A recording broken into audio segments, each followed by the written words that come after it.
hands-off.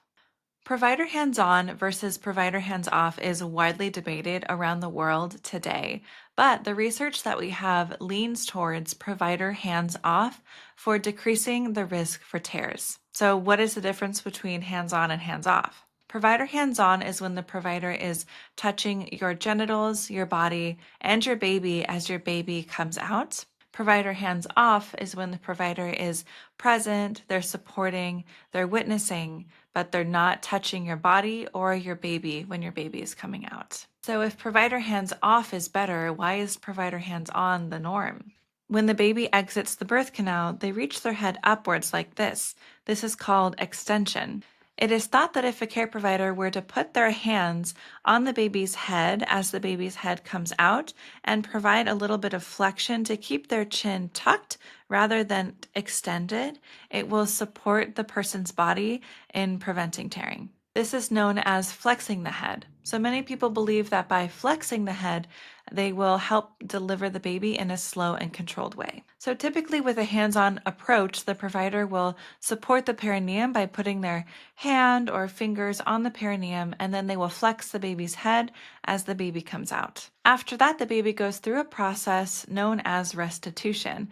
This is a natural movement that the baby will make all on their own. So when they come out, the baby will turn their head to one side or the other, choosing which shoulder will be delivered first. Both shoulders can't come through the pelvis at the same time, but when a baby is turned, the top shoulder will deliver first. So the provider will often take their hands off the baby while the baby turns, and then they'll put their hands back on the baby and they'll perform some kind of movement. It's often a downward traction to get that top shoulder to deliver underneath the pubic bone.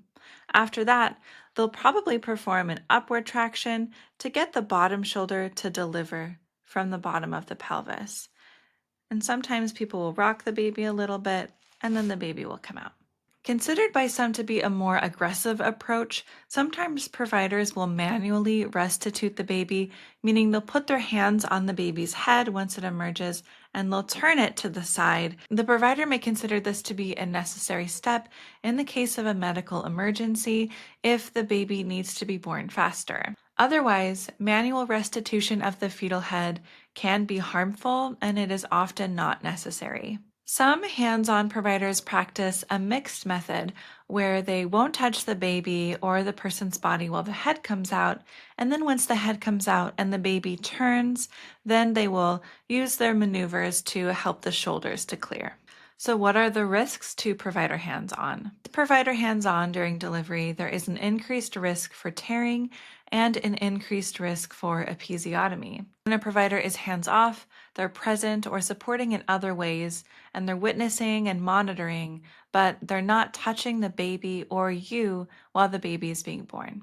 Most of the time, a baby will complete their series of movements, and with your maternal efforts or contractions, the baby will be born without any need to interfere at all. Ancient birth practices from around the world show people giving birth in upright or squatting positions with something soft to catch the baby when they come out. The idea that someone has to be touching you or your baby was created by male obstetricians in the 1900s. But this doesn't mean that provider hands-off is always best. In the case of a nuchal cord, when the cord is wrapped around the baby's neck, or in the case of a shoulder dystocia, when the baby's shoulders get stuck in the pelvis, provider hands-on can be life-saving.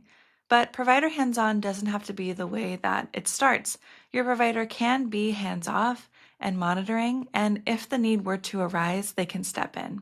Another benefit to provider hands-on is the comfort it may bring someone who is feeling like they need that kind of support. Though many people like the idea of catching their own baby, or simply not having someone touching their genitals while giving birth, some prefer hands-on support. When I was birthing both my second and my third baby, my husband's hands on the baby's head, doing a little bit of that gentle downward traction, really felt supportive to me.